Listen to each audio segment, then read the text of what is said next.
Hearing in the matter of C children.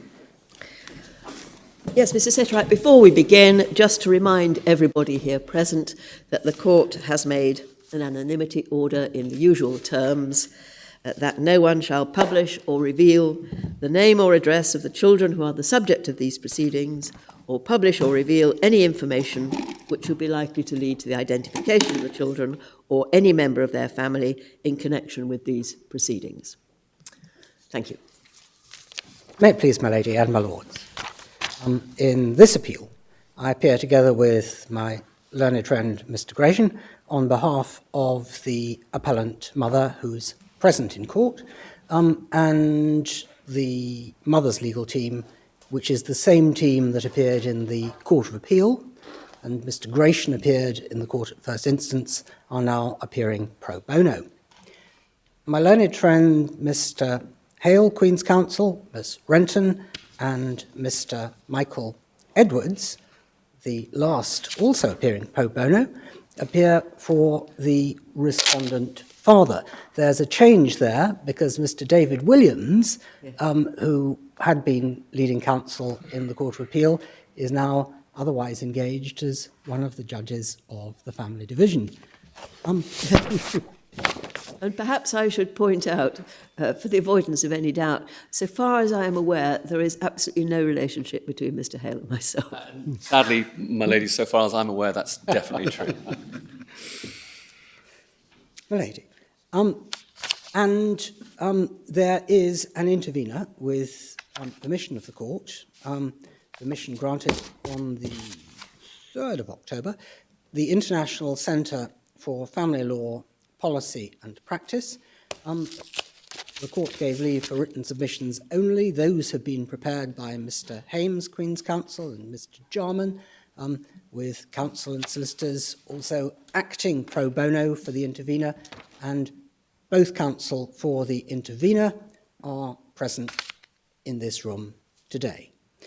My lady and my lords, the statement of facts and issues will already be familiar to the court, and so a factual opening is almost certainly not going to be a useful exercise, but the subject children are P, as I will give the name, P, who is 5 years old, and E, who is 3 years old, and it's an appeal with leave of the Court of Appeal on an issue of principle, on anticipatory retention, which is ground 1, where the Court of Appeal was unanimous in finding that there is such a thing as anticipatory retention. There are 2 other grounds in the appellate case, which are listed for consideration of leave by this court, and they relate to the judgment, this is ground 2, of the majority that anticipatory retention need not be communicated. The minority, Lady Justice Black, taking the view that communication was necessary. And a third ground, which is whether, once again, the majority of the court was wrong to, in the round, interfere with the trial judge's factual conclusions on the date of retention. The respondent doesn't seek to oppose the applications for leave, but of course opposes the appellant on the grounds. There's also a cross appeal, which is before the court on a similar basis to grounds 2 and 3, and by that the respondent seeks to challenge the unanimous decision of the court to uphold the findings of the trial judge on habitual residence. So that is the territory that this court will be giving consideration to. Well, perhaps I should say we have given this some preliminary consideration. We don't get to 3, save on certain eventualities with 1 and 2. So let's hear 1 and 2 and then decide whether we need to get to 3. We will, of course, listen to Mr. Hale in relation to the proposed cross-appeal, although it has to be said we don't show much enthusiasm for it. I'm grateful, my lady. And, my lady, there's a statement of facts and issues which, but for a small point I don't need to go to. It begins at MS page 24. The essential of this case is it's a 1980 Hague Convention child abduction case, Australia to England, arising out of the alleged wrongful retention of the children on a date, and when I say on a date, that covers a multitude of possibilities in this case as it now stands, in 2015 or 2016. The father's case on the date of retention, we say can properly be described as developing. And my lady and my lords, if I was to take the court to MS page 29, which is the statement of facts and issues, there at paragraph 35, one sees the progression. And I hope I may be forgiven for going to this first, because again, it tends to define the territory. It also indicates what we say is a theme in the dilemma which the Court of Appeal had, and the dilemma which this court, if it can properly be called a dilemma, may now have, which is consequences.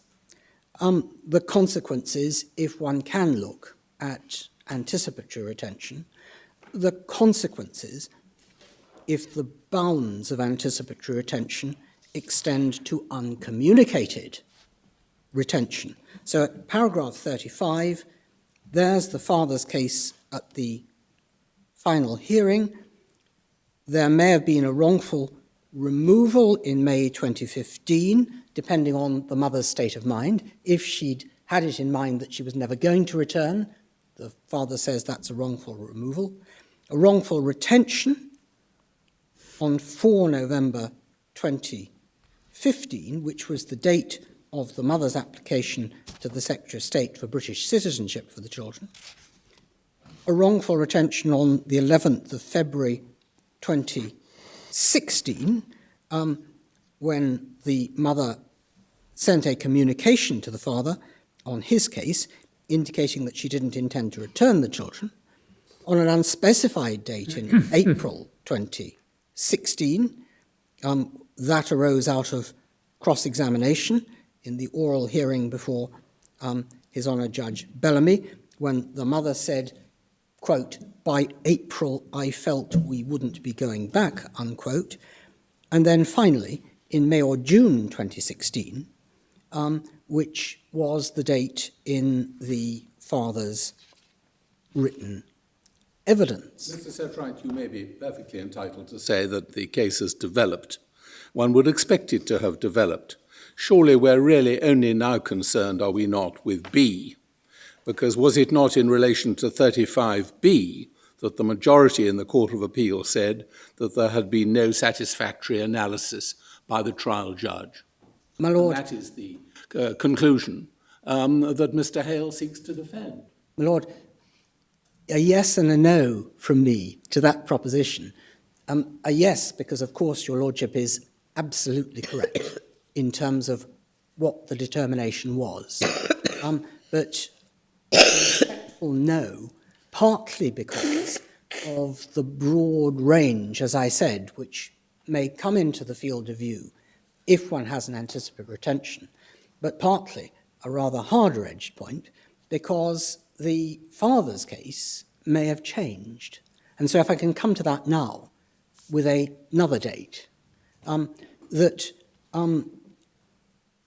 as my Lord says, at the trial and on the appeal to the Court of Appeal, the father's assertion was that the date was the 4th of November at the earliest, but it now appears to be the father's assertion that the date of wrongful retention should be fixed at 21st September 2015, and the reference for that, my lady and my lords, is the father's written case, so MS 104,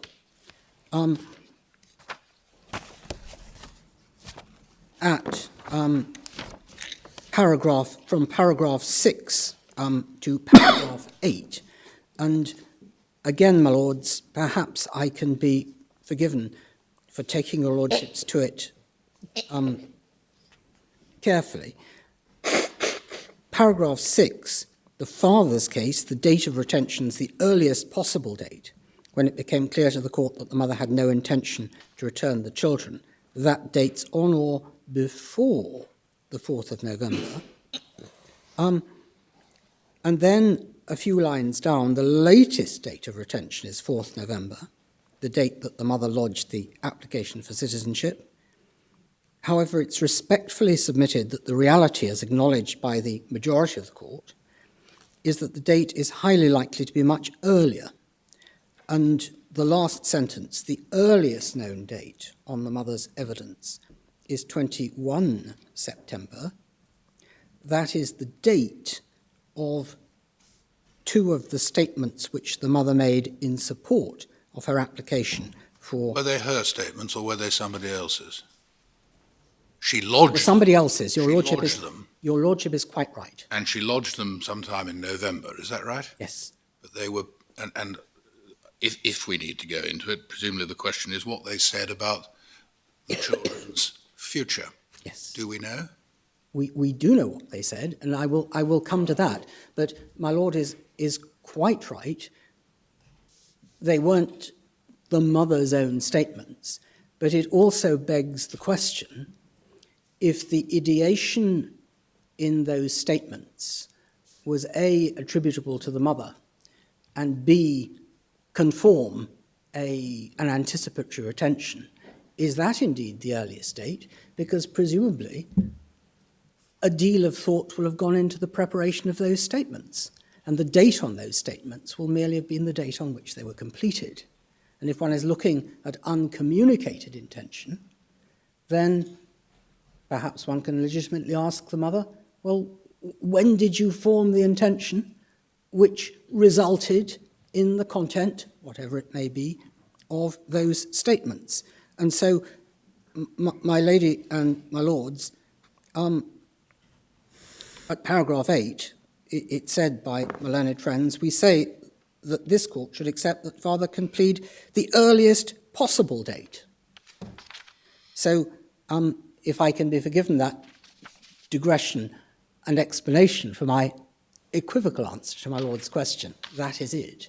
Could I just ask, I'm sorry, you'll have to, while you're offline, as it were, you'll have to bear with me because this is relatively new to me. When we talk about anticipated wrongful retention, we're not using a concept which is in the convention itself. It's been developed, or may rightly or wrongly. What are we actually looking at in terms of Article 3? Because Article 3 defines what is wrongful retention. Yes. And then talks about being in breach of the rights of custody attributed to a person. So I take it that what we're looking for is something which happened, which was a breach of the rights of custody of the father. Yes. And so that's the sort of legal concept we're looking for. And it's in that context we have to consider whether it matters whether it's communicated or not.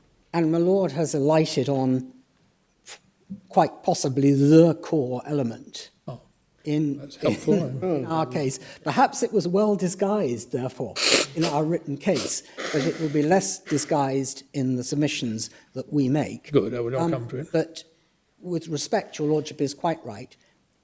And it comes to this. If, as in this case, there is an agreement between the parents that the child can be retained for a period, in this particular case, the period was a year, then if within that year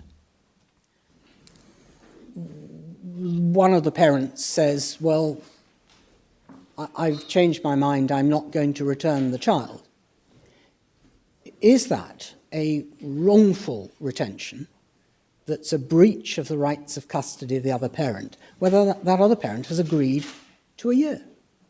Well, that is the right question, obviously. Yes. And am I being unnecessarily pedantic? I expect I am, Mr. Setrai. Anticipatory retention, in inverted commas, is, I absolutely understand, a useful shorthand for the debate which we're going to have. But there's no anticipation of retention, is there? The child is retained abroad from the moment he or she leaves Australia. What matters is when the retention becomes wrongful. Is that right? It is. Yeah, all right. Well, as long as we remember that, it may not do any harm to speak of anticipatory retention, but in fact, it's not. It's evidence of when the retention becomes wrongful. We should rather speak in terms of wrongful retention. Yes. Ask ourselves that question. Yes, with great respect. And the question is, can it become wrongful at an earlier date than the one to which the left behind parent had agreed? Giving it the term anticipatory retention is a piece of judicial shorthand, or possibly shorthand from advocates. It doesn't appear anywhere at all in No, but it's the potentially convention. misleading because there is retention Yes. in every case from the moment they leave the home shores. What it isn't is wrongful. For it to be wrongful, and I know my Lord knows this, for it to be wrongful, it must be in breach of rights of custody. And so you get to rights of custody. And so you get to rights of custody. And so we get back to my Lord's, with great respect, prescient question. And my lady and my lords, I will get back to my opening, because we gave the court, I'm afraid, a very lengthy written case. I'm sorry it was so long. It's got a lot of detail in it. I'm plainly not in the time of it. We are plainly not in the time available to us going to traverse every inch of that, nor are we going to go through it stage by stage. But there are a fair number of points that we will seek to cover. And so, there expressed is the principle that's behind ground one. It's an important principle, we say, partly because it's an example of judge-made law as an overlay on the convention.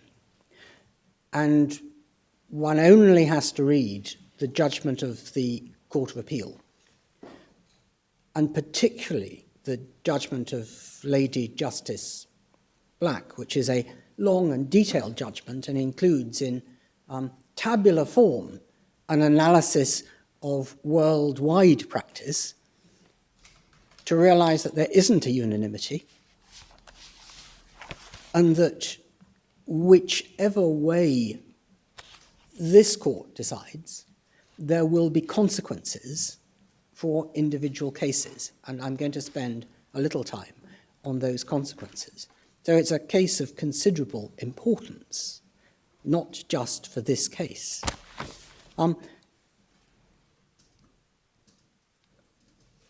To keep my feet on the ground, my lady and my lords, I remind myself that when dealing with these children,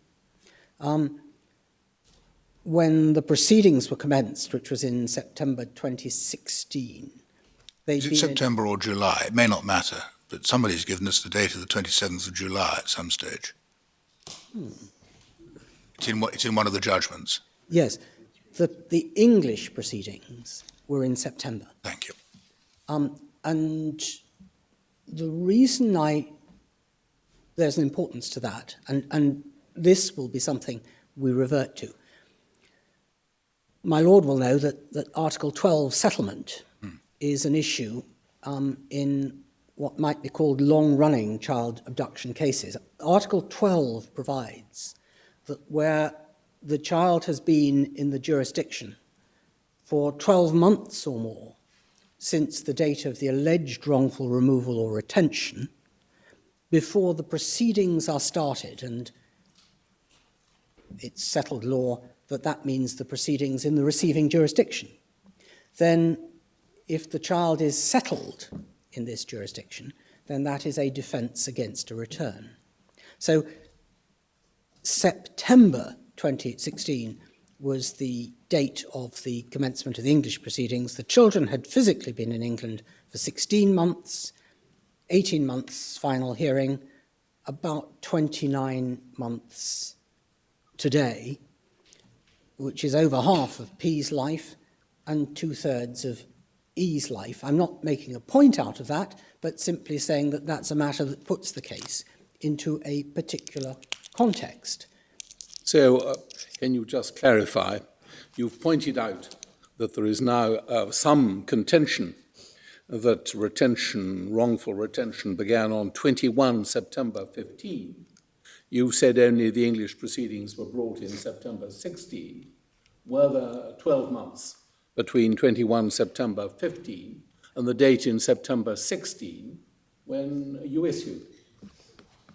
Yes. No, my lord, it's just inside. The court will not be surprised to hear, bearing in mind these are formulations by highly skilled people. The date of the proceedings was the 6th. Very well, thank you.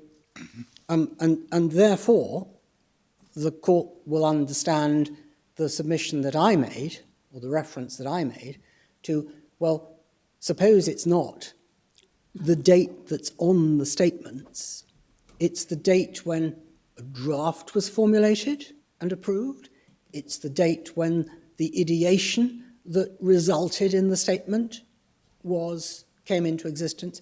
It could very well be, might even be highly likely, that would take the date outside the Article 12 months.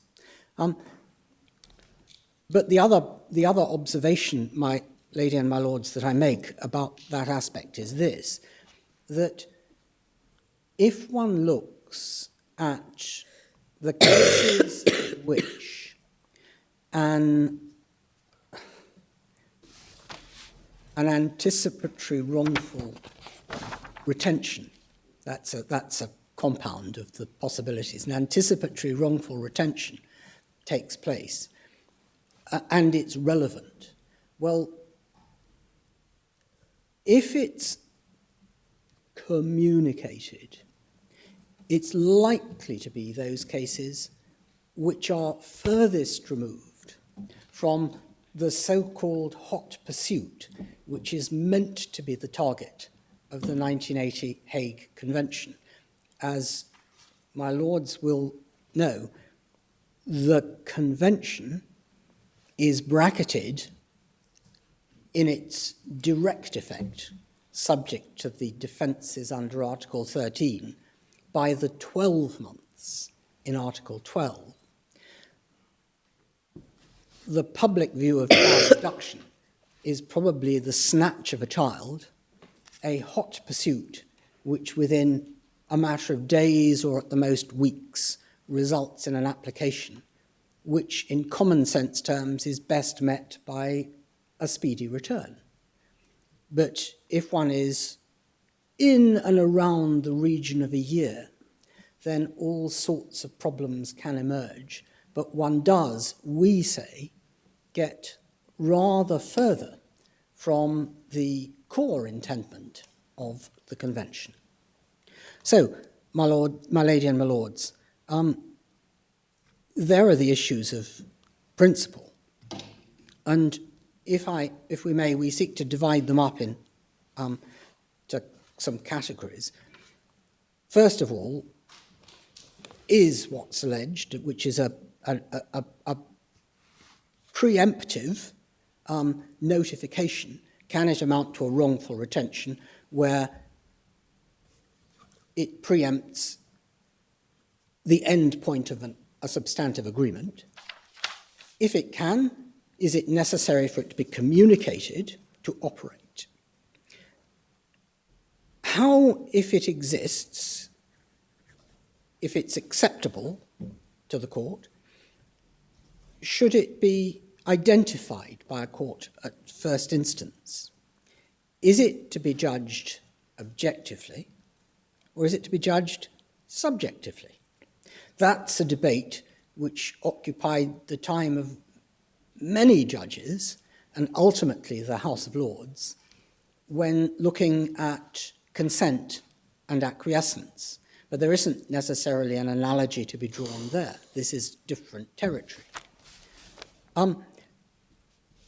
If it's subjective, how should the court go about determining when the parent reached a decision to retain beyond the date, so as to fix the date in time?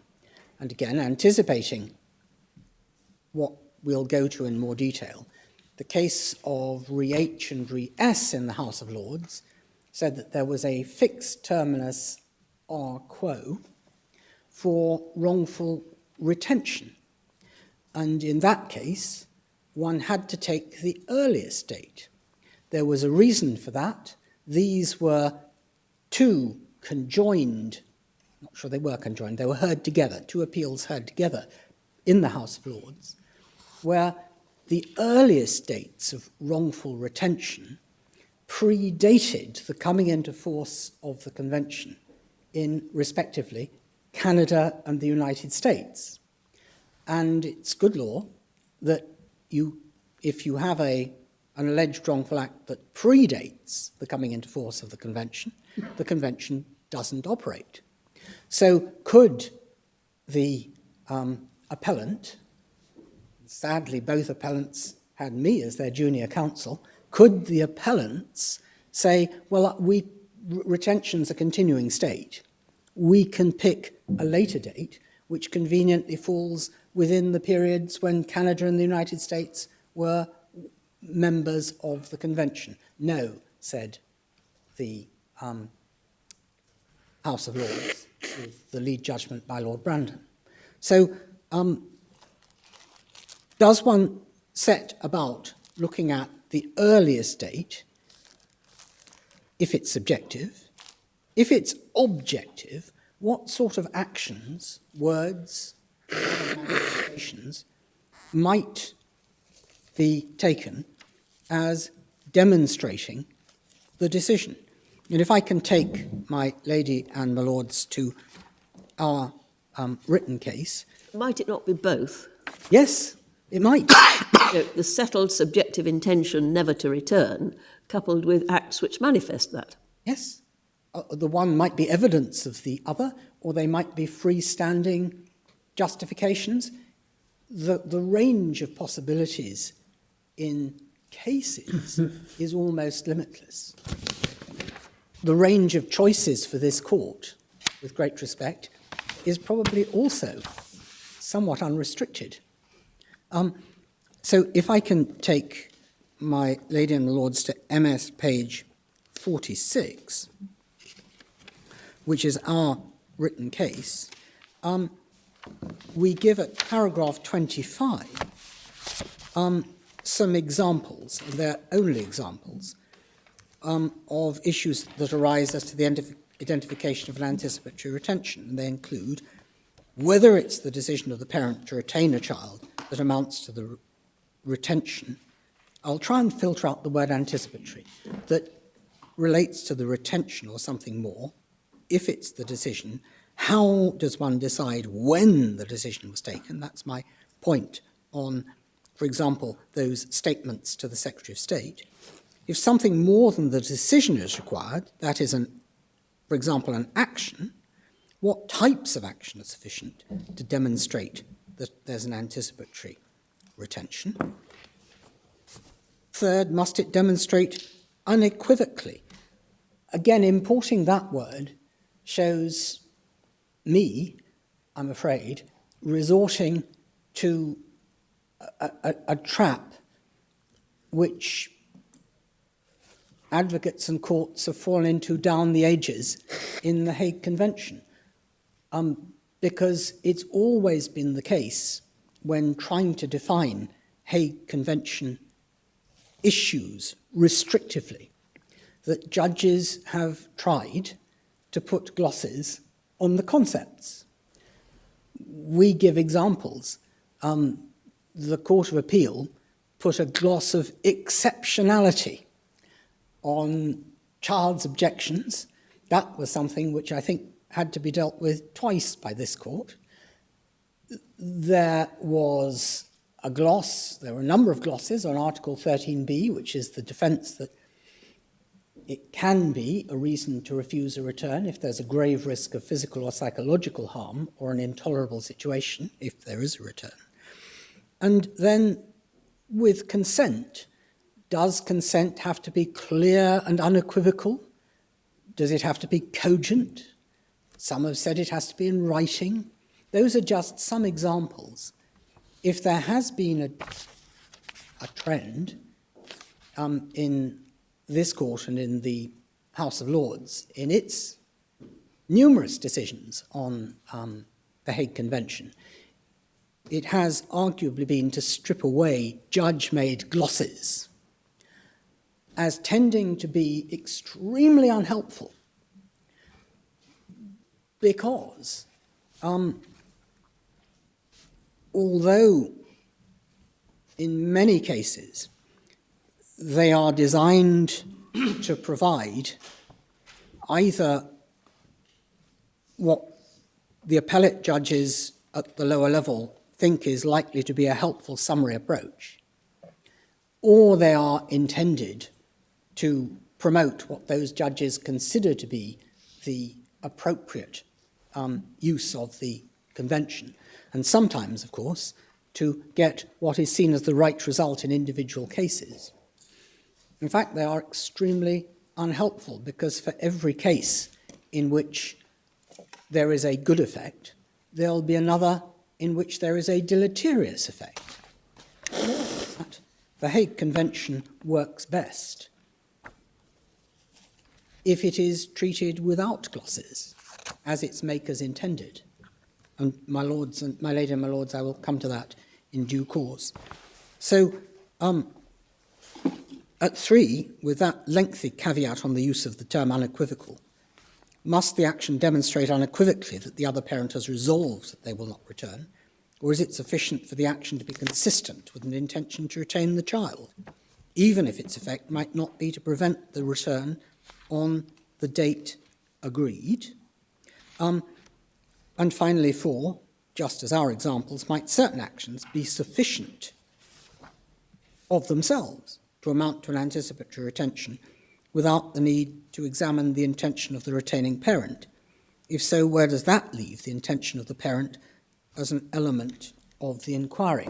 If I can give to the court just an example, which is not an example that has a bearing on the facts of this individual case, but in the abstract may be helpful.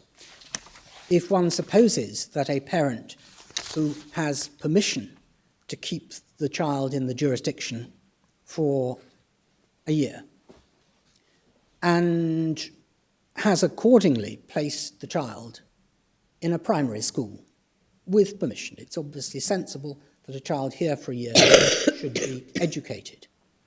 If that parent then makes an inquiry of a secondary school as to whether there may be a place available in the next year, is that an act of anticipatory retention? It could be simply an inquiry out of curiosity. If that parent presents the child for an interview at that school, is that an act of retention? If the child was placed in that school, well, inevitably that would be a retention beyond the 12 months. But until the child is actually so placed, is an expression of an interest, something which amounts to an anticipatory wrongful retention.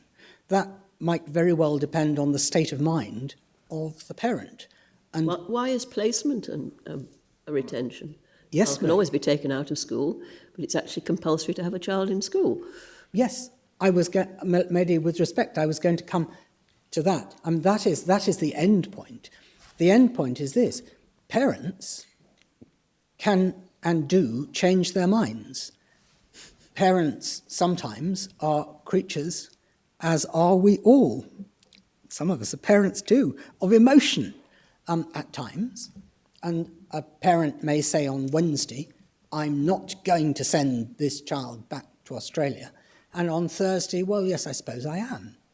And so it remains the case that at every single stage, up until the moment of the obligation to return under the agreement, there will be a possibility of a return, and therefore... This is the American example of, to all intents and purposes, you've got to wait on the runway until the plane lands to see whether the child's on it or not. Okay? Now, supposing you do that, you could still change it. The travelling parent might still change his or her mind and send the child back a week later. Why does the change of mind make all the difference? It's probably a change of action. Right, because at a particular stage in the case, my lord, thought necessarily becomes replaced by action. If on the 28th of June 2016, there is an obligation under the agreement to return the child to Australia, and if the child is not returned to Australia upon that date, well, there's a breach of the agreement. Well, yes, if you can establish what the agreement was. This case is quite a good example of one of the not uncommon ones where it isn't particularly clear precisely what the term agreed was, isn't it? That is right, with great respect. Anyway, let's assume that. But if we assume that this is a case where the parents have acted with careful clinical precision, and which not many do, and have said, on the 26th of June 2016, the child will be returned, perhaps on a particular flight, and the child is not returned. Well, if the child is then returned on the 27th, it might be an unwise or particularly difficult parent who decided to launch. Well, there wouldn't be any point, would there? Because you'd be asking for an order for return and the child would already be back. What I was asking about was the relevance of change of mind. Because you can have a change of mind after the date of agreed return, just as you can before. Yes, you can. So is it necessarily determinative? If there's an agreed date, it's the action on that date. That's what yes, you have to say, don't you? Yes. You have to wait for the agreed date. Yeah. Okay. And that, my lord, is again, with great respect, in microcosm. Yes, well, it's simpler, you say, for a start. It's much more certain and it avoids unnecessary inquiry. Can I just speak? So again, I'm sort of catching up. Assume you're right that the relevant date is the end of the agreed period, whatever changes of mind there have been in the interim. But if the father, in this case, gets wind that she's actually formed a pretty clear intention not to send the child back, even though she hasn't communicated, is there some relief, anticipated relief, he can get in the courts of this country, and what form does it take? Yes. I'm taking this slightly out of order, but it's probably sensible to do so. Yes, the Hague Convention, the 1980 Hague Convention, is a relatively blunt instrument. It's designed to be a blunt instrument because it's designed to be simple. I'm tempted to say it's got a lowest common denominator approach because it's got to be easily understandable across the world. But yes, but I mean, what's the answer to my question? The answer to your lordship's question is, that's the blunt instrument, but domestic jurisdictions and other conventions and regulations provide more sophisticated answers. If one takes... Yes, so I mean, your answer to my question is no under the Hague Convention, but yes, you say, under other domestic or procedures in the 1996 Convention and so on. My lord, I'm indulging myself rather than giving the direct answer sought. My lord, the answer to my lord's question is that's right. Yeah. But if I... But at some point, I'd like to have a little more detail as what they are. One piece, Mr. Setright, because the alternative remedy point is quite complex, isn't it? It is, and we say it's significant. But at some point, I'd like to have some chapter and verse, but not now. My lord, I will.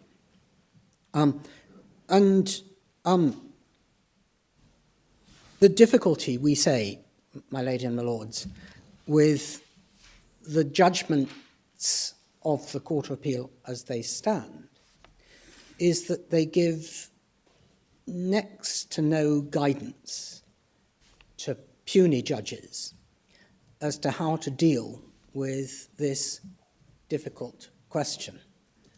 And my lady and my lords will have observed that there are few limits to the ingenuity of... I should stop there.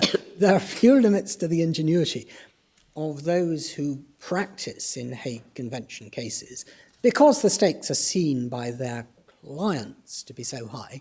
Perhaps I'm putting that wrongly and I'm doing myself a disservice. There are few limits to the ingenuity of parties in Hague Convention cases in trying to produce results, arguments, factual scenarios which they think will work for them.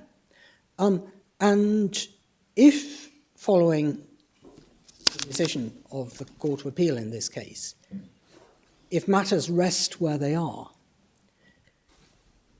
it becomes apparent that there is no guidance, one can have anticipatory retention, it can be something which is uncommunicated, there will be resourceful and considerable manoeuvring.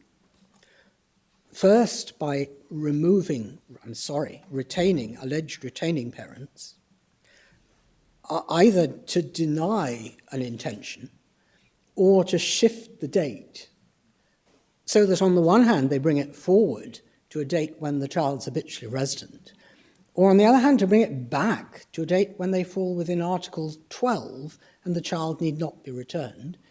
And one can envisage the left behind parent who doesn't quite have the advantage of being able to speak the other parent's mind, trying to do exactly the reverse and trying, for example, to produce a date which is as early as possible to avoid habitual residence, but not so early as to get into Article 12. And it's all very well, with great respect, for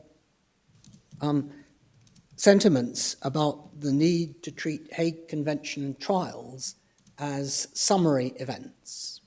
It's all very well to say that, but in the end, if the puny judge is faced with a case in which the parties are alleging probably a range of dates and events and are making applications for discovery and are making applications for oral evidence, with the best will in the world, summary decisions by judges to shut off those lines of inquiry may be rather difficult, where the judge is also required to fix a date for a retention. And I don't say, my lady and my lords, that this is a floodgates case. Nobody says that this is a floodgates case, but it is a case of high significance in terms of the practical working of the Hague Convention. Well, Lady Justice Black, as she then was, made that absolutely plain, Yes. didn't she, at the end of her judgment? So. Her approach, although we do challenge her conclusion in absolute terms, provides an answer to the question of identification. She said in her judgment, it has to be a policy decision. The majority of the court felt that no policy decision was appropriate. Making a policy decision, and this we say in support of our case in ground one, making a policy decision is in effect endorsing a gloss on the convention, that is, that one can have anticipatory wrongful retention, and then adding another gloss, which is, and anticipatory wrongful retention is a communicated act. But, my lord, we say in terms of ground two, that is far better than the entirely unstructured approach, which would result if the decision of the majority stood. So,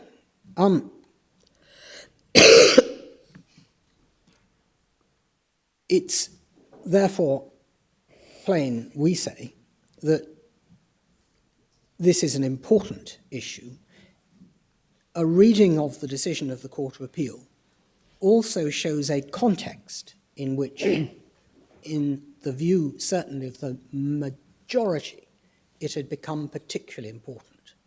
And in that sense, it's almost surprising that it's been such a long time in coming, because following the cases, first in the Court of Justice of the European Union, and then the repeated determinations in the Supreme Court on habitual residence, there has been a considerable change in the approach of judges to habitual residence, and rightly so, in Hague Convention cases. Habitual residence is the core of the 1980 Hague Convention, because unless at the particular date upon which the convention bites, that is the date of wrongful removal or wrongful retention, the child is habitually resident in the other jurisdiction, the jurisdiction to which a return is sought, the convention simply doesn't work at all. Speaking entirely for myself, I have read the cases here and read the effect on our fairly recent decisions about habitual residence with interest and a degree of concern, because the tectonic plates underneath the Hague Convention have shifted to some extent. On the other hand, if the result is that the welfare decision is to be made by the country where the child is now habitually resident, even at the expense of the erosion of some Hague Convention areas, that might be no bad thing, Mr. Setright. My Lord, again at the risk of taking the line on alternative remedies out of its context, we would say, and say with some hesitance and some deference, that since the Hague Convention started in 1980, came into force in this country in 1986, there have been tremendous changes. And one now has a position where we have the Human Rights Act, where there is the Brussels IIa regulation. Unless it be thought that I'm Brexit blind, there's also the 1996 Hague Convention, which covers almost exactly the same territory.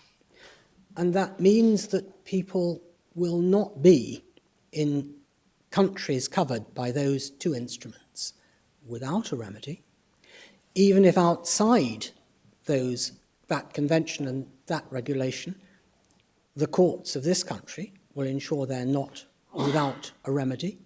The inherent jurisdiction operates in these cases. Lady Justice Black mentioned that in her judgment. And most of all, the view following the United Nations Convention on the Rights of the Child and the Human Rights Act on the centrality of children would tend to reinforce my Lord's observation. But in any event, my lady and my lords, there probably isn't a choice, with great respect. This court has put into effect the law. Yes. Not our law. Well, it is our law that it has derived from the Court of Justice. I would be becoming mildly political if I was to remind the court of the debates when the Brussels IIa regulation came into existence, and about whether, in fact, it should entirely replace the 1980 Hague Convention with an all-embracing European instrument. In fact, it didn't, but one can see where the advanced thinking was coming from and leading to. That is, instead of a blunt instrument, which is the Hague, one has a much more sophisticated interlocking, which can provide a welfare-friendly approach to children. So I'm sorry to give my lord a rather longer answer, but the question deserved it. Again, I'm sorry. Some point, someone, I mean, it's quite clear, apparently, and Lady Justice Black said this at paragraph 19, that habitual residence at the critical date is important, because otherwise, as you said, the thing won't achieve its purpose. At some point, I'd like someone to explain to me why, in terms of the convention, that is so, but not necessarily now. I mean, it doesn't seem to be obvious. Is it a convenient time to look at Article 3A? I think, my lord, it probably is, because it's not helpful for me to plough on if the basics have not been made clear by me. So if I take my lady and my lords to MS 773, that, I think, is tab number 1 in the appendix. What are we looking at, Article 3A? Yeah. Yes, I've seen that. It Right. doesn't seem to me to answer the question, but maybe I'm missing something. No. And that simply raises the question of whether it's a breach of rights of custody under the law of the country where they're habitually resident. Yes. But So- I mean, as far as I can see, that would apply whether it's Australia or England. If it's a wrongful removal or retention, the convention only bites if it's a breach of rights of custody, and that's one of the questions which the court will be answering. Under the law of the state in which the child was habitually resident, if the child has ceased to be habitually resident there, it's common ground that the convention simply doesn't operate. That's an essential ingredient. Being asked, Mr. Setright, is why, supposing the children have become habitually resident in this case, Devon, Yes. the question that you're being asked is their continued retention not arguably still a breach of the rights of custody which the left behind parent in Australia has under the rules of the UK? That's the question you're being asked. And the answer is a breach of an agreement is still a breach of an agreement. Well, that's what I had to thought. Much of an answer, Mr. Setright. But it's not the answer. Lord Cromwell, coming relatively freshly to this Yes.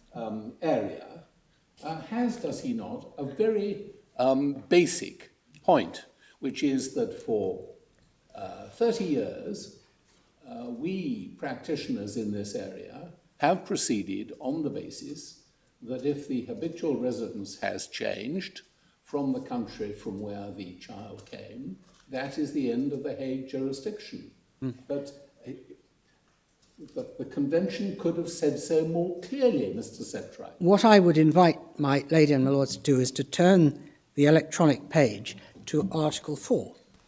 To what? Article 4. I mean, I printed out the convention because it was completely new to me, and I read it yesterday evening. So yes, I read Article 4. Shall apply to any child who was habitually resident in a contracting state Well, that applies whether it's Australia or England. I mean, immediately before any breach of custody or access rights. well, we're dealing with someone who was habitually resident in a contracting party. Doesn't matter which it is.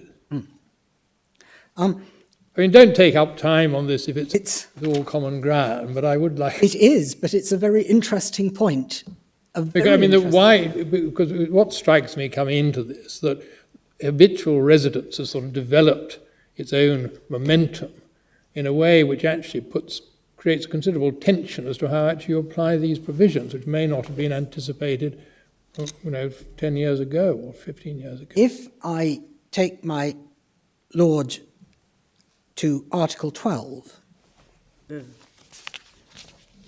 Article 12 is not only the source of the settlement argument, it's also arguably taken together with Article 3, the engine of this convention. And it says, where a child has been wrongfully removed or retained in terms of Article 3, and at the date of the commencement of proceedings before the judicial or administrative authority of the contracting state where the child is. So the assumption is it will be an application made by the authorities of the state where the child is habitually resident. Yeah. To Well, not where he's habitually resident, where he is. The application is made, as you say, but the scheme of the convention is actually that the application is made by central authority to central authority, Yes. isn't it? Although it's, of course, it's instigated by the left-behind parent. But so under Article 12, first paragraph, is this right? The application is made on behalf of the central authority in the state of habitual residence, or at least in the state from which the child Well, it's left, from Australia. which in this case is Australia, to the state where the child is, which in this case is the UK. Yeah. Right, now then, where do we go from there? And none of that seems to depend on habitual residence. A simple fact, where was he, where is he? And there you are. it comes back to an interpretation of Articles 3 and 4, and the way that they have been interpreted has been, you could interpret the combination of Article 12 and Article 3 as saying that the court shall order the return of the child to the person from whom the child has been wrongfully removed or retained. You could do, and that would make complete sense, and it would answer my Lord's question. It just so happened that on the whole, all the interpretation says, no, it's not returned to a person, it's returned to a country. Yeah. Which is difficult to square with the fact that the child's habitual residence may very well have changed during the period of absence from that country. But the philosophy which underlies the convention, as I understand it, Mr. Thatcher, of course I may have got it wrong for years, but as I understand it, the philosophy that underlies the convention is that the welfare decisions about where the child should live ought to be made by the courts of the state in which the child is habitually resident. Is that right? it is. Hence the order, hence the order of return to the country of habitual residence. But if you make that assumption, then I understand. But I mean, you see, as I started from my understanding that this is a summary remedy. The whole idea is, as you said, hot pursuit cases. The problem with this case is when you start by agreeing to someone being taken abroad for a year, you're creating inevitable problems about habitual residence. But if it's seen as a summary remedy, then the obvious thing is to say, well, where's the child now? Where was he or she taken from? Send her back. You know, one doesn't get bogged down in the questions of whether habitual residence changed at some point in the last 6 or 9 months. The last refuge of anyone in difficult submissions under the Hague Convention is to look at the Perez-Vera report. It's the last refuge because it often is not particularly clear in its expression. But I'm now driven to the last refuge, and I will take my lady and my lords, if I may, to MS page 858. The first language of this report was not English. And to paragraph 19 on that page. And that is under a subheading, which is the objectives of the convention. And it reads, in a final attempt to clarify the objects of the convention, it would be advisable to underline the fact that, as is shown particularly in the provisions of Article 1, the Convention does not seek to regulate the problem of the award of custody rights. On this matter, the Convention rests implicitly, so implicitly, not perhaps expressly, upon the question that any debate on the merits of the question, i.e. of custody rights, should take place before the competent authorities, for which I think one can read courts, in the state where the child had its habitual residence prior to its removal. This applies as much to a removal which occurred prior to any decision on custody being taken, in which case the violated custody rights were exercised ex lege, as to a removal in breach of a pre-existing custody decision. But it's, with respect, better put by my Lord Hughes. The key to the Hague Convention this Hague Convention, as it is understood, is it's a return of children to their countries of habitual residence, so long as the habitual residence was a current habitual residence, as at the date of the actionable removal or retention. If it's not the state of habitual residence at that stage, then things have moved on in terms of the child, and it is not likely that it will be automatically in that child's best interests, or even presumptively in that child's best interests, to have a physical return to what is no longer, at the acid date, a country of habitual residence. Well, certainly, although for the reasons that have been explained, the Convention isn't as explicit as it might be, it would be a huge change now to construe it in any different way from that, wouldn't it? It would be a worldwide change Right. of enormous, almost, the tectonic plates would not so much have moved as a black hole would have appeared in the planet. Yes, my Lord. So we seem to be stuck with that. I think- Nobody at least is asking us to go behind that. But the question is one of great interest and shows that even after all these years, it is possible to find fundamental questions which are not perhaps as adequately answered as they could be. Well, let's and that park includes it. by me. Let's park it for the moment and Yes, decide later on whether tectonic plates are going to need to be shifted. Yes, my Lord. We'll assume not for the moment. Thank you. Well, you're going to come back to the fact that the court of the previous habitual residence retains jurisdiction in certain circumstances. Well, yes. Which is one of the reasons for our deciding that the law is as it is. Yes. But that was a question raised by my lord earlier, I think, Yes. as well. Yep.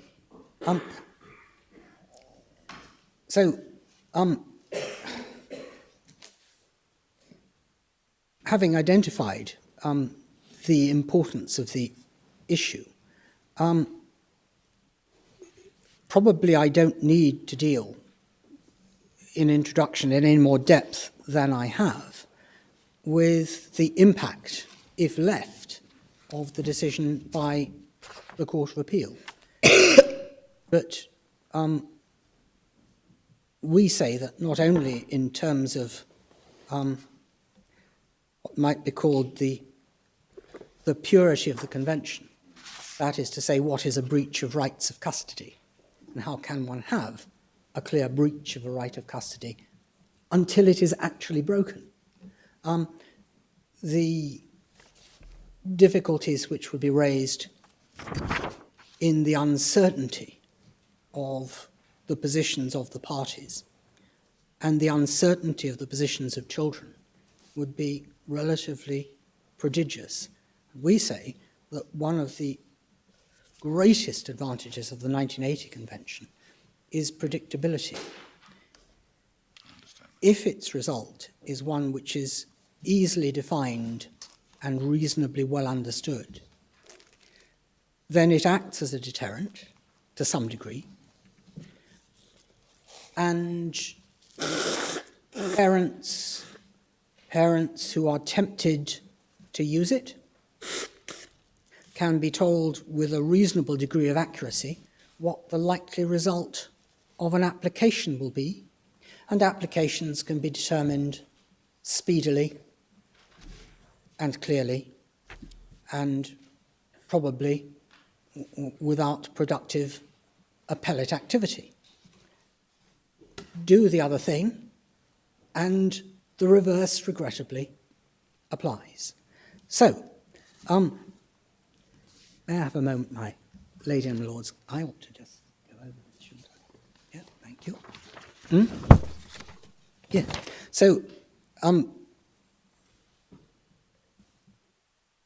what I will do now is to go from, it's been a rather lengthier introduction than I'd anticipated, to dealing with one small point on the respondent's written case, and then to come to the meat of ground one. There's one small point, small but possibly significant point, of correction that we make, and I have alerted my learned friends to this, as one might expect. There's a statement of facts and issues which deals with everything, or should deal with everything factual. But at MS 103, in the father's written case, but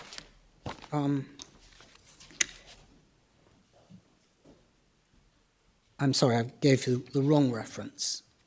No, I didn't. MS 103 at paragraph 2, paragraph 4.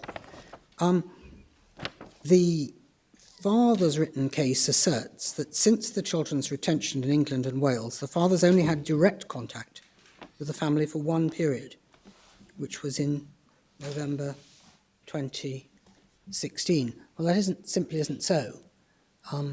The father travelled to England in August 2016 and had contact with both children over a period of 2 weeks. 2016, you said? Yes. Very well.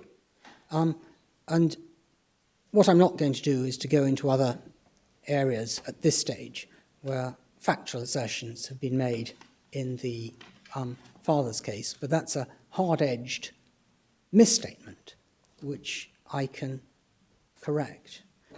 I can correct it too, because when my learned friend, Mr. Gratian, informed me of that last night for the first time, I immediately conceded that the statement of facts and issue were correct, and it was probably my error coming into this case. But what is in the statement of facts at paragraph 30, MS, page 28, is correct. I'm grateful.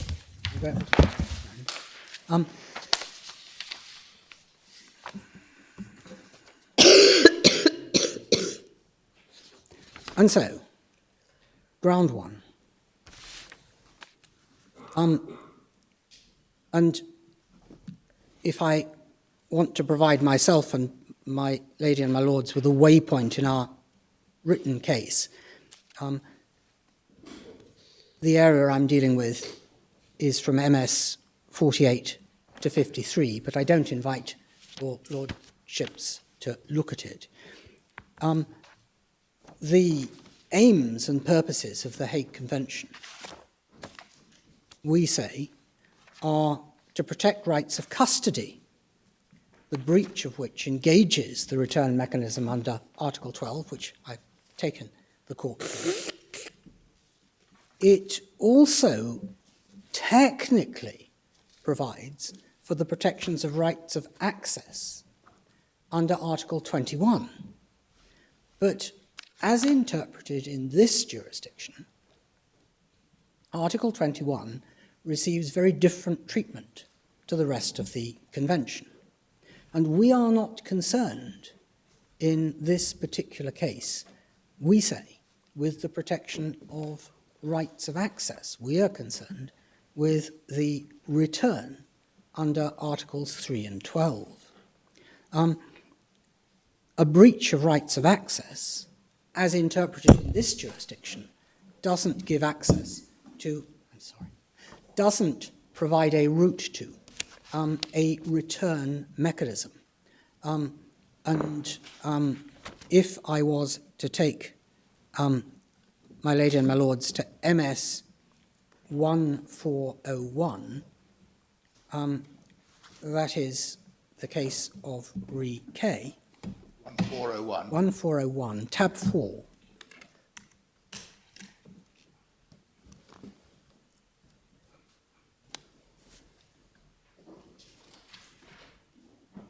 Thank you very much. And it should be at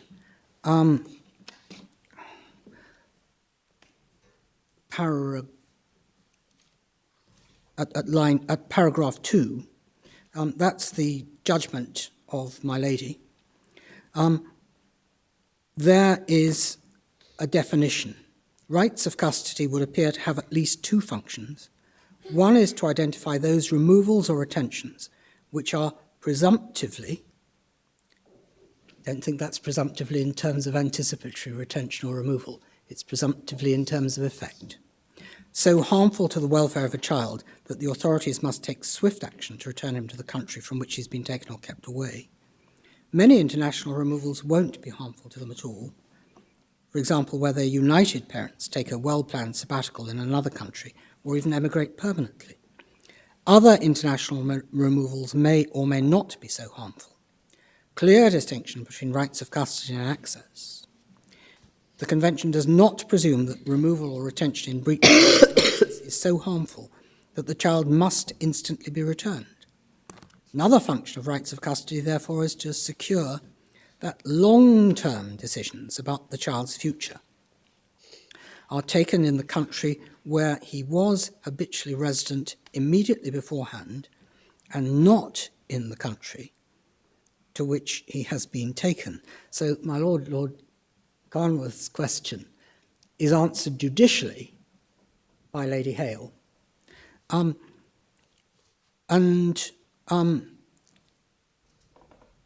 Just for completeness, at 3, the issue, therefore, is between two different approaches to the interpretation of the concept.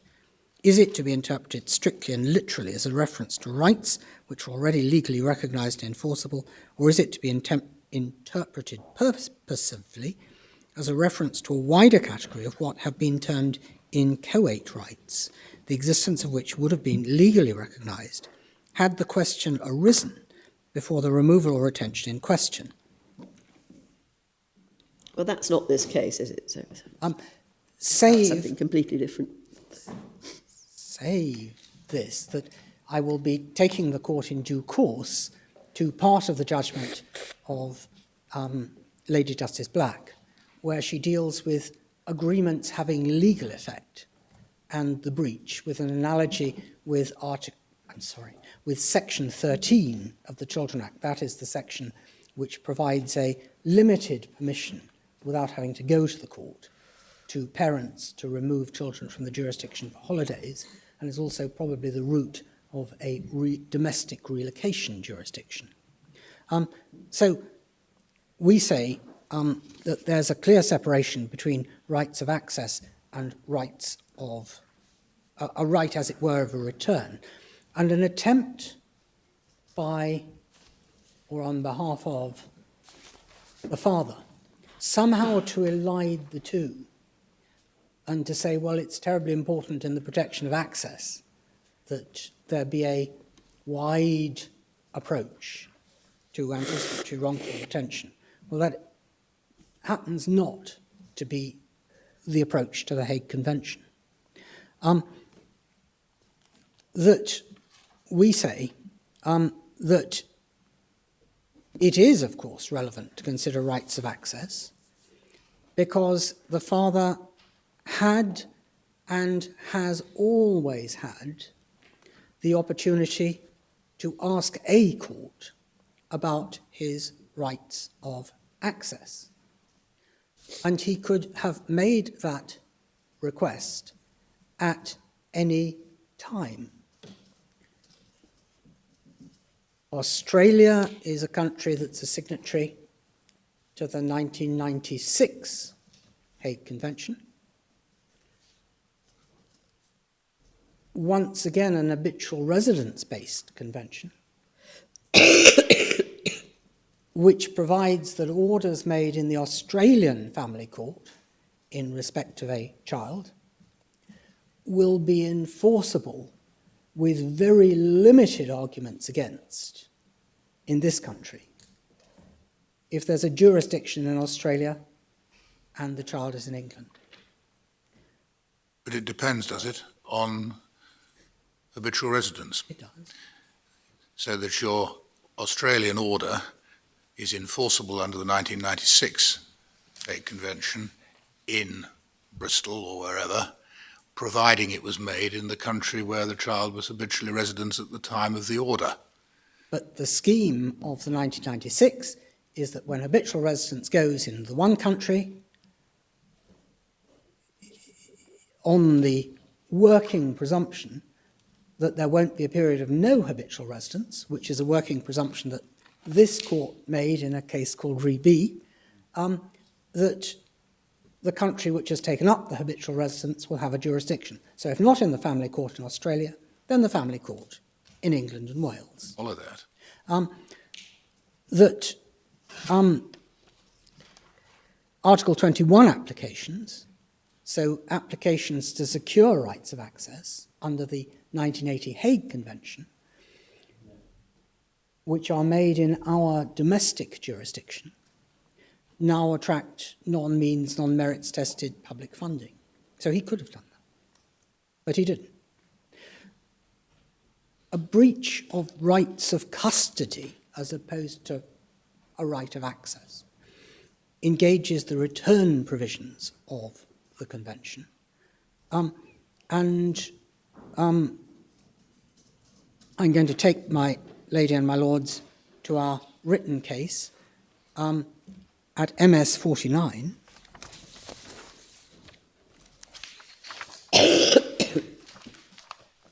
At paragraph 36.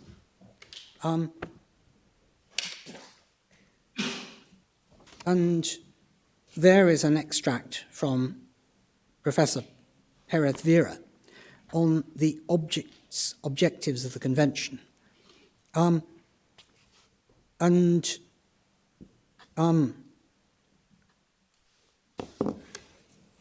already taken the court to her observations. If the words are studied closely and one surmounts any linguistic difficulties, the sentence that's second in the paragraph, the Convention, in order to bring this about, places at the head of its objectives the restoration of the status quo by means of the, quote, prompt return of children wrongfully removed to or retained in any contracting state, close quote, is as good a statement of basic principle as any. So it's an intention to restore a status quo, but promptly. And that passage indicates, the entire paragraph, that the route was necessary in part because of the insurmountable difficulties in establishing within the framework of the Convention directly applicable jurisdictional rules. Well, just pausing for a moment there, some directly applicable jurisdictional rules now do operate between Australia and England in terms of the 1996 Convention, which is complementary to the 1980 Hague Convention. But going on from the quote, those insurmountable difficulties, which Professor Perez Vera saw at the time she was writing, resulted in the establishment of the return mechanism, which would, quote, in most cases, allow a final decision on custody to be taken by the authorities of the child's habitual residence prior to its removal. Or, we add, retention. But any departure from the principle of promptness, particularly where it comes in the context, we say, of alternative routes to obtaining much more focused relief, is to be viewed, we say, with some circumspection. The Convention is tightly drafted. The gateways for the return mechanism are, Archie, my Lord Carnworth's observations, clear. There must be a removal or a retention. If one has an uncertainty as to whether actions do constitute a removal or retention, that tends to strike rather at the heart of a completely critical element in the regulation, in the Convention. And that the removal or retention must be in breach of rights of custody.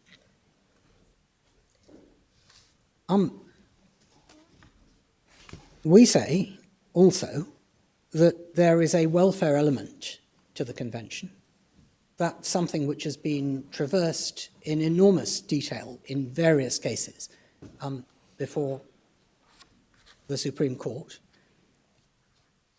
in terms of Article 13b, in terms of child's objections. If one looks at the way welfare is treated by the Convention, if there is a constrained approach to welfare compared with the unfettered suzerainty of welfare in an ordinary domestic case, it is justified by the need for clarity and speed. If I go back, though in doing so, I'm doing something which my lady, when a puny judge, told me was Anglo-centric. If one goes back to the approach to the inherent jurisdiction and the ancient cases now, where it was said if an abduction has been brought promptly to the attention of the court, it may very well be in the best interest of that child for he or she to be bundled back, I think that was the phrase used, to the country in modern terms of habitual residence. The further one gets from that, and the more manipulative the approach, the more difficult it is to see that welfare is well served.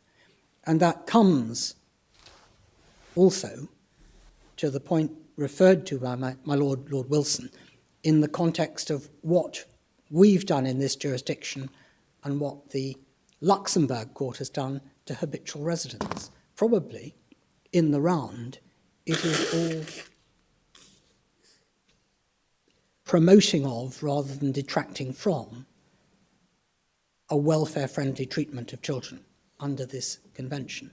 And therefore, any attempt to roll that back by essentially manipulative means may also be potentially damaging to welfare, especially if it means that marginal cases where children have been in this country for a long time and who are on the edges, if not over the edges, of the 1980 Hague Convention are caught up. And so we say that we can demonstrate that the Convention never has been, is not, and was never intended to be all-encompassing.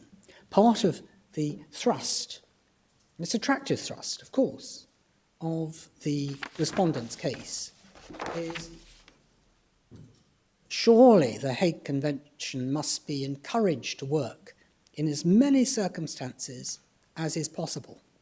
It's almost an Edward Elgar approach. Wider, still and wider, shall thy bounds be stretched. I don't think he wrote the words.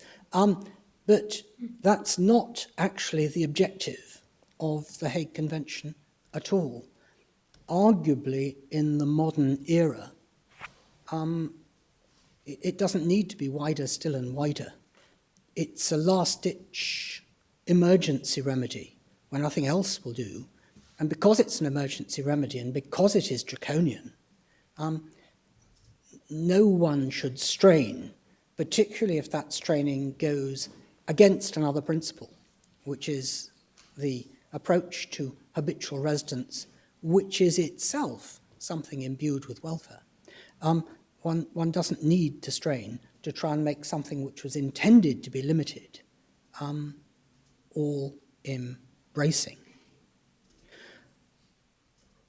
Next, we come to the need to consider the 1980 Convention against the wider background of other relevant instruments. And I'm almost going to say at last, because I've come to it rather fleetingly. But it is important, we say. And we say that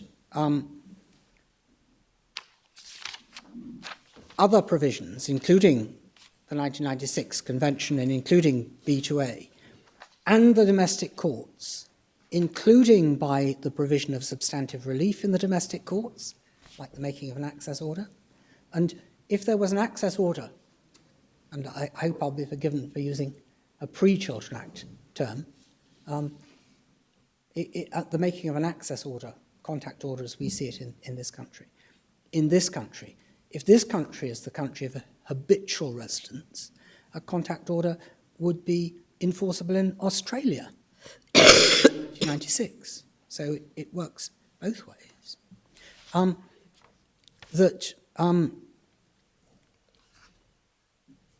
One shouldn't strain, in the presence of those, to try to make the Hague Convention do what it is not necessary that it should do.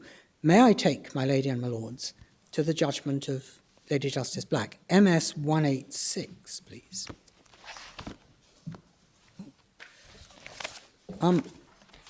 Starting at paragraph 116.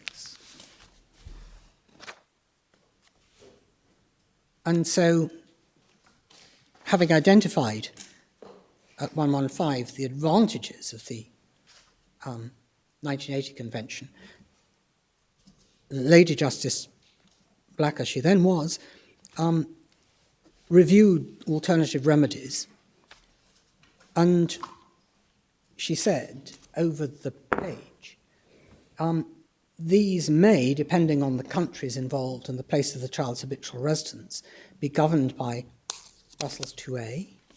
And I know that the majority of the court, this court, is utterly familiar with that, but that is a Brussels regulation which actually grew out of the 1996 Hague Convention and which is intended to provide interlocking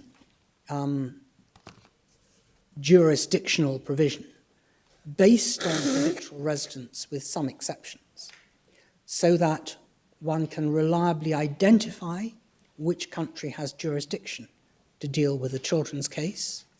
One can identify the court, normally the only court that has a proper jurisdiction to deal with that case, and so that orders which are made by the court with jurisdiction are almost automatically enforceable with what amounts to a public policy defence, therefore something very, very rarely accessible to litigants, as the only realistic line of argument against. There is virtually automatic enforcement by a very summary process indeed in the other jurisdiction. So can you be precise now in answering Lord Carnwath's question? And it, as I understand it, it is premised on these facts, these assumed facts. The permission is to retain the children until the 26th of June 2016. In November 15, the mother takes acts known to the father, which indicate clearly an intention to retain the children beyond 26 June. Now, if the father is an Australian, he wants the children back there and then. What can he do in Australia and then in England? Yes. Or if he was French, what could he do in France and then in England to get the children back prior to 26 June 2016? If, as at the date that he became aware there was an intention to retain, the child was still habitually resident in Australia, or if, as at that date, there were continuing proceedings in existence in Australia, he could go to the Australian family court and say, look, she's betrayed my trust.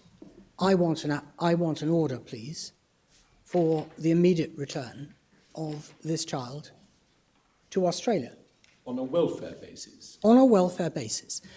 That... Not under the convention, but under the Well, under domestic under the domestic Australian law of Australia. Assume it's the same thing. Domestic law, isn't it? Yes. All that Brussels II and the 1996 Convention do is to make the domestic order in Australia enforceable elsewhere. So it's likely, because the desire would be both by the father and by the Australian court, that any order resulting would be enforceable under the 1996 Convention. But that wouldn't depend on him establishing a breach of anything under the convention, simply on the best interest of the child. That's right. That the hearing would be on notice. So he gets his welfare order in Australia. He then brings it here. Yes. The Australian court has held that the children have remained at that time habitually resident in Australia. Yes. Is there any facility for the English court to say, no, looking into this, the children are habitually resident here now and were at the time of the Australian order? May I take But we have to go to Article 7, don't we? court? I was going to go to Articles 23 and 25 for this purpose. Well, tell me if I'm wrong about Article 7 Of the 1996. of the 1996, yes. Yes, because I will, of course, go to Article 7. Well, it's the answer to my Lord's question, isn't it? So is Article 23 and 25 on enforcement, which is where my Lord is going, because my Lord is presupposing that there's been a regular process in Australia with a finding of fact by the Australian court recited on the order, and upon the Australian Family Court finding that at the material date the children are habitually resident in the Commonwealth of Australia. Article 25 says... What? I'm so sorry, my Lord.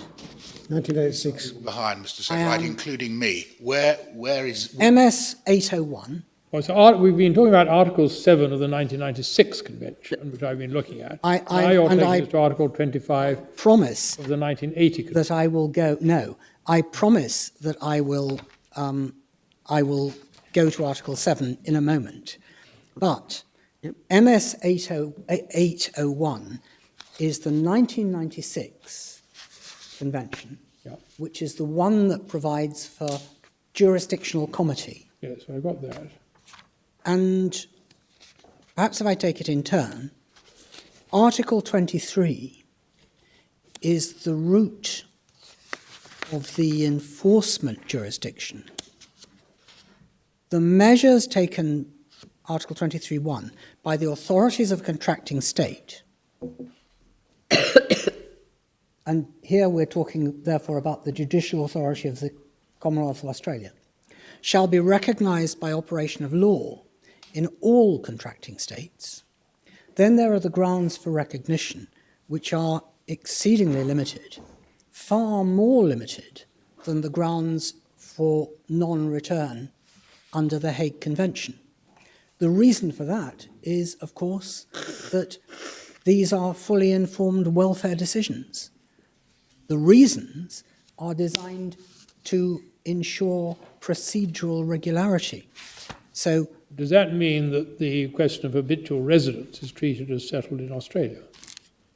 Article 25, my Lord, bottom of the page, the authority of the requested state is bound by the findings of fact on which the authority of the state, where the measure was taken, based its jurisdiction. So that is the complete answer to the question that I was presciently asked.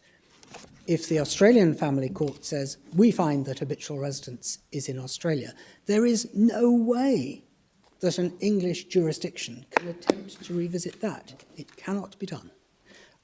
And having dealt with that, I will then, of course, go to Article 7, which, my lady, is highly relevant, but slightly different to a question which relates to enforcement. Well, the measure has to be taken by an authority whose jurisdiction is based on one of the grounds in Chapter 2. That, if it isn't, well, that's a reason for refusing to enforce. Yes. So that's why we have to go back to the jurisdiction. But if the Australian Family Court happens to be completely wrong in finding that there was habitual residence, that's not something that can be addressed in England. It could be addressed on an appellate basis in Australia. I'm not disagreeing with you about that, but supposing that somebody does seek to say, well, there wasn't jurisdiction anyway, Article 7 is going to be the one that will say that there probably was jurisdiction in any event. I'm not. I would hesitate to say, milady, that that was not possible. But there is a firmness and clarity about Article 25. Works as long as the child hasn't acquired an habitual residence somewhere else. But the problem... Oh, no, I'm sorry. The child may have acquired a habitual residence somewhere else, but you still have jurisdiction unless A or B are satisfied. Yes. I take Mr. Setright's point that it's all about that enforcement and you can't go behind findings of fact. But one of the reasons why why you may decline enforcement is lack of jurisdiction. And if there's a debate about whether the child's habitual residence has changed, Article 7 is likely to answer it. That's the only point I was making. I suppose, my lady, and I hope I'll be forgiven for coming sequentially to Article 7 in those circumstances, is to look at Article 13, MS 799. The authorities of a contracting state which have jurisdiction under Articles 5 to 10 to take measures for the protection of the personal property of the child must abstain from exercising this jurisdiction if at the time of the commencement of the proceedings corresponding measures have been requested from the authorities of another contracting state having jurisdiction under Articles 5 to 10 at the time of the request and are still under consideration. The provisions of the preceding paragraph shall not apply if the authorities before whom the request for measures was initially introduced have declined jurisdiction. That might be an attempt to introduce some order into some aspects of Article 7. But, my lady, we say that when it comes to enforcement, and really the question which I was invited to address, which is what could the father do if he was alerted to the fact that the mother announced an unequivocal intention not to return and thus drove the veritable coach and horses through the agreement, but the agreement was still running. What could he do? He could get his order, and if the Australian Family Court said habitual residence is in Australia, they'd make the order and it could be enforced. If, on the other hand, the Australian Family Court said, well, no, most regrettably, habitual residence has shifted from Australia. The children have been in England for some time. They are apparently settled there. We don't have a 1996 jurisdiction. Then, without question, the father could go to the English Family Court and he could say, look, she's betrayed my trust. The limited agreement which I made is not going to be honoured. I don't think it should be allowed to run on in the best interests of these children. I think it should stop now. Again, legal aid for that, would you? He might not get public funding for that any more than would, of course, the mother.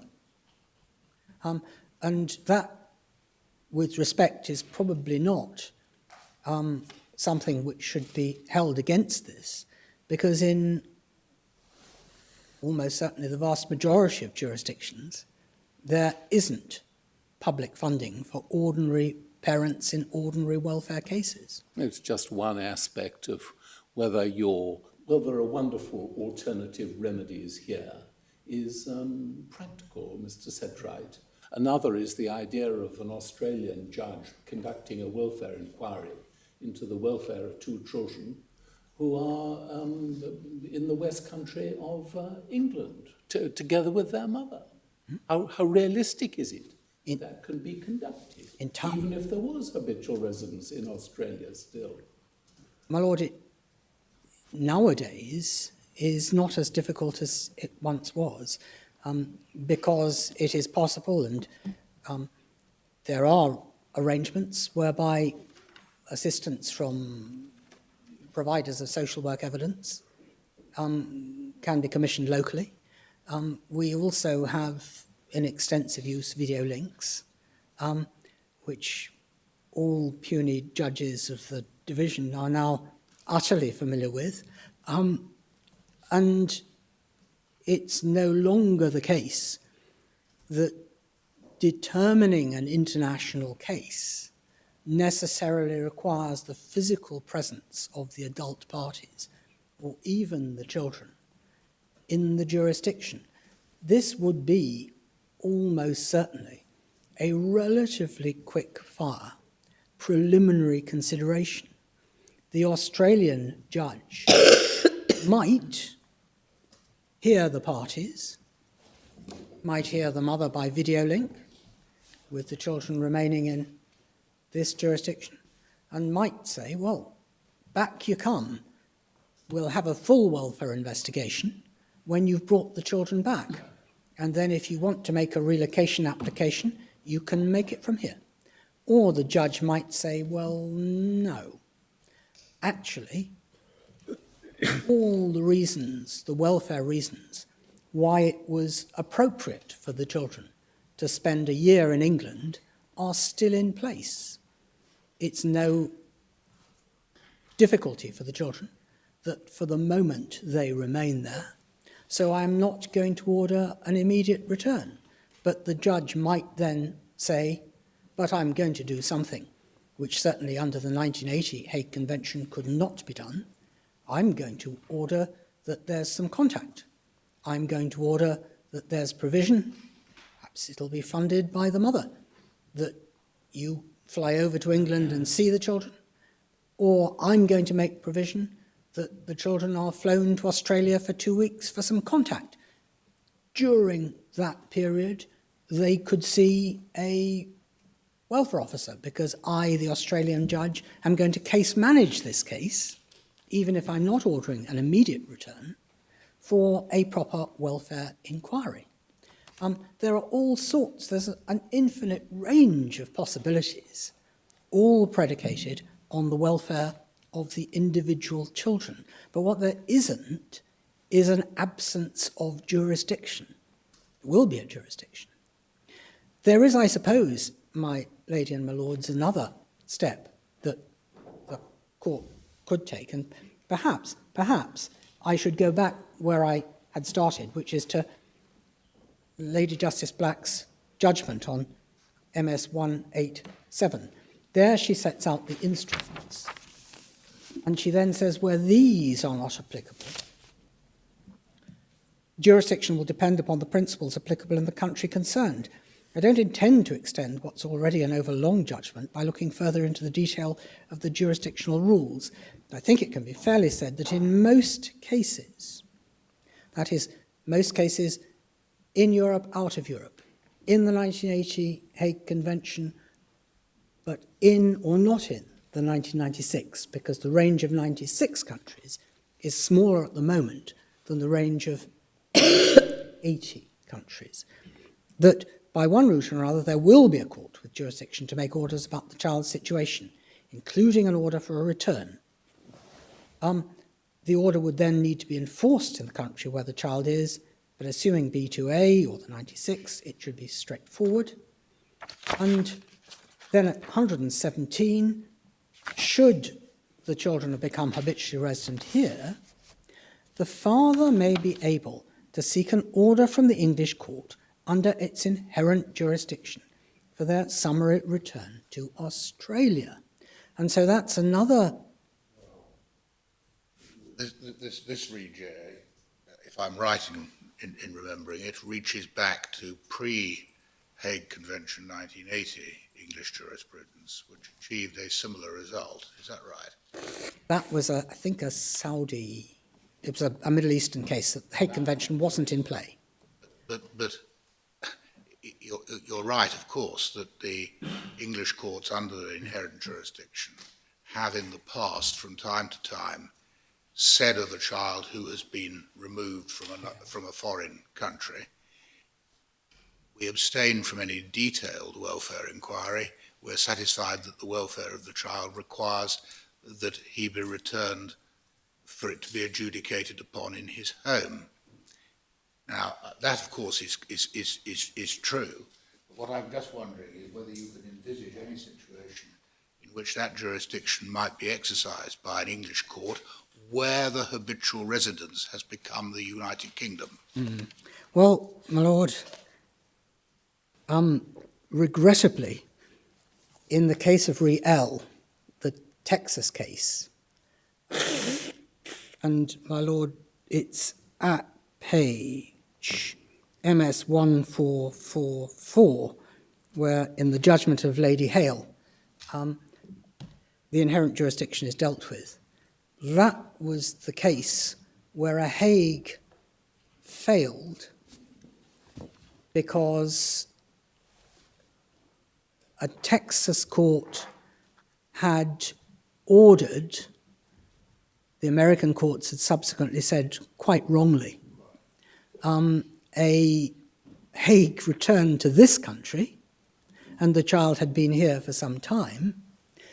And in that case, the left behind father pursued at all levels, in the alternative and actively, an inherent jurisdiction return. Well, I know, but it doesn't answer my question, I don't think. My question was, can you envisage the Re-J summary return jurisdiction being exercised by an English court in relation to a child who is habitually resident in England?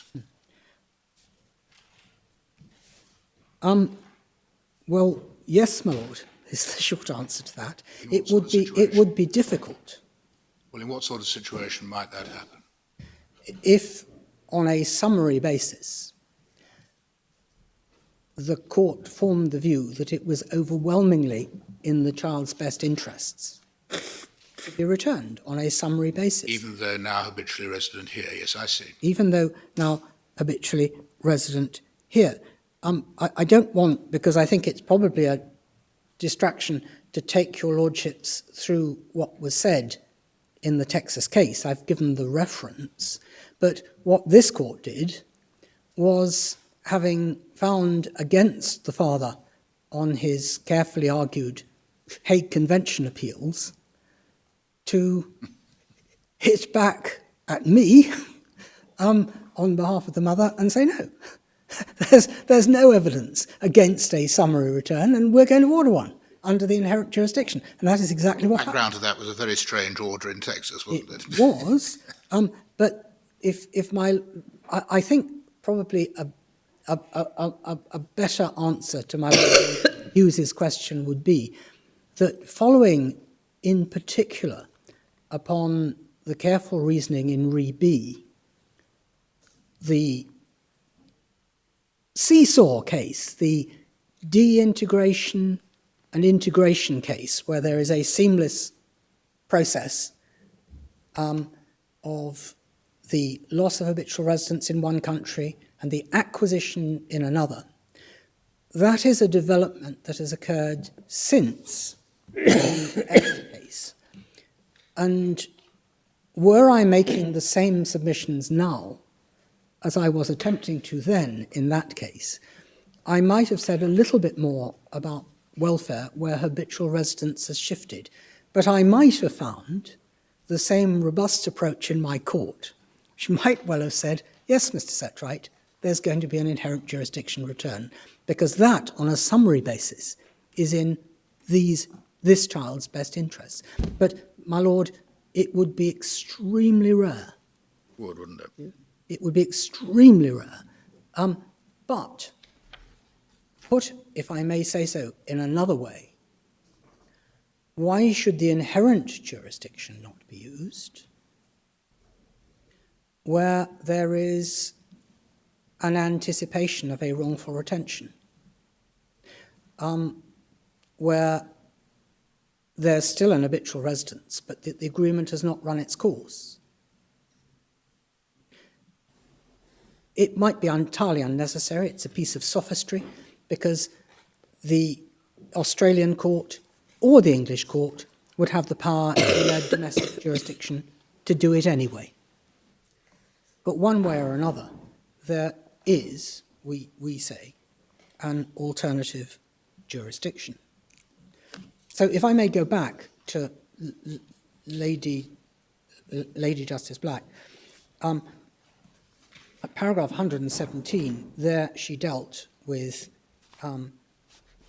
may be able to use the inherent jurisdiction, and with great respect, we think she got that right, as one would expect. It's not without problems. And then paragraph 118, if a remedy was not to be available at the courts of the new country for jurisdictional reasons, it's to be expected that the left-behind parent could generally have recourse to the courts of their home country. I've dealt with that.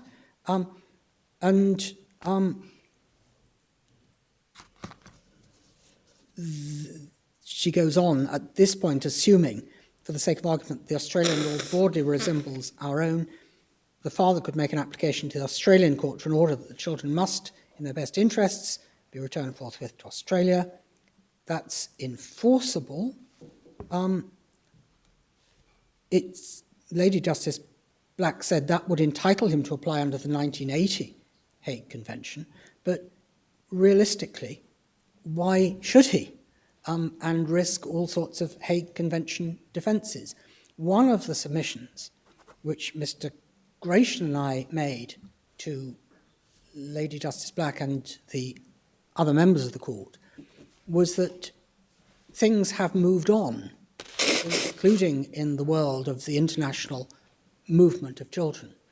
There's been a string of cases in which a particular judge of the division, Mr. Justice Mostyn, has publicly encouraged litigants not to use the 1980 Hague Convention, but to get substantive orders, whether under the Brussels 2A regulation or under the 1996, and to use the simple and entirely draconian enforcement mechanism, which means that all these defences, 13A, 13B, child's objection, settlement, are completely unavailable. And it means that all these arguments about habitual residence and, dare I say it, anticipatory wrongful retention simply wouldn't be available. If there is a valid order, then absent a public policy reason, which would have to be very extreme indeed, the order will be enforced, and if the order is for a return, there will be a return. That's a part of the landscape in which, although the Court of Appeal has declined to say that there's a compulsion on litigants to use the enforcement approach rather than the 1980 Convention approach, that is an aspect to the landscape that bears consideration. At 119, Lady Justice Black, as she then was, goes on, I've couched the preceding paragraphs in rather guarded language, because it's difficult to be sure what precise remedies would be available to a parent when much depends on what provisions govern the situation, regulation, conventional, national law. All I seek to demonstrate is that it should rarely be an all-or-nothing situation, 1980 Hague or no remedy at all. I don't think that it would be appropriate to allow the answer to the question of whether the 1980 Convention classes anticipatory retention as wrongful to be dictated by a perception that otherwise the left-behind parent will be left without remedy. I dwell on that because it's a powerful and superficially attractive part of the father's case, that it's very important to make the findings that are sought to dismiss the appeal, because anything else will do a disservice to the true and effective purposive working of the Hague Convention. Well, we say that that is simply not so. I can, with some caution, go a little bit further and say this. The objectives of the Hague Conference itself in producing the 1996 were to complement the 1980 Hague Convention in a way that provided a much fuller, better instrument. At the moment, there are some countries who have signed the 1980 who are not yet signatories to the 1996. If this court has to make a determination about what public policy message it sends out from the United Kingdom about our attitude to the 1980 Hague Convention, is it to be wider yet and wider, or is it to be, well, actually, we adopt a national and Eurocentric and 1996-centric progressive approach, and what we want to do is to interpret the 1980 Hague Convention in a way that will encourage signatory states to that also to sign up to the rest of the package, and therefore have a relationship of true comity in children's cases. That would be a legitimate message of encouragement for this court to send out. The converse message tends perhaps to indicate, in a way which in the present climate may be misinterpreted, that one looks away from those wider conforming comity-based instruments to something more basic and crude. But that's a point which I think I dwell upon at my peril, and so I won't. That then deals with those aspects. The next matter to which I would wish to go would be the question, the other big question, which relates to rights of custody. Has there been a retention? And the first question we say, and here again to provide some waypoints, broadly speaking, this is covered between about MS 71 and MS 74 in our written case, but I don't want to take my lady and my lords to it. The first question is whether, as a matter of the ordinary language, which is how Article 3 should be interpreted, without gloss, the taking of a decision by a parent not to return at some point in the future can be said to be a retention as of the date of that decision or as of the date of the communication of that decision. The context is, in this particular case, an agreed move. The terms of the agreement, as has been said, are not perhaps completely clear, but the thrust of it is clear. The children were removed lawfully from Australia by the mother with the agreement of the father. Thereafter, there was a joint decision that they should remain for a very long period in this country. That was a joint exercise of the parental responsibility of both parents. In terms of the approach of our domestic courts to matters relating to parental decision-taking, a very high degree of respect is given in all sorts of ways and in all sorts of cases to joint decisions by parents. And there has been, in the last few years, a fairly radical restructuring, for one reason or another, of the way private law children's cases are dealt with under the Children Act, and very much at the centre of that is the ability of parents to make decisions in the interests of their children, and by strong necessary inference, a reluctance by the court to interfere with decisions once taken. The father accepted by that process that it was in the children's best interests to be in England for that period. So it's also a decision consistent with best interests. To be in England for that period, subject to being returned at the end of it, Mr. Setray. Yes, assuredly. But that means that at any given moment during that period, it is quite hard to put a finger on something in the day-to-day life of the children that will have changed by the mother's decision-taking. We say that the decision, as the father must have accepted, comes with inevitable consequences as to the arrangements for the children.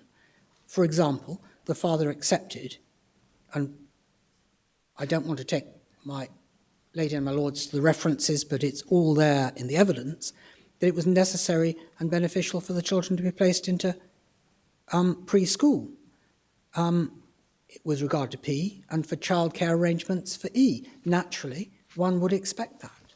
And that it was necessary for the mother to work to support herself. She gave up work in Australia to make friends locally. All those things, of course, are not only consistent with arrangements in the children's best interests, but they also lead relatively inevitably to a contemporaneous pulling up of some roots and a laying down of some others, with consequences for habitual residence. My lords, it's 1 o'clock, and I must stop, and I must consider how to make my submissions truly summary between 2, if my lady and my lords will sit at 2, and 2:30. We will sit at 2, Very but good. you have only half an hour from 2 o'clock. And you haven't yet finished ground 1, as I understand it. But you're sort of morphing into ground 2 by degrees. I'll have to morph quickly. Quick morphing. Court is now adjourned.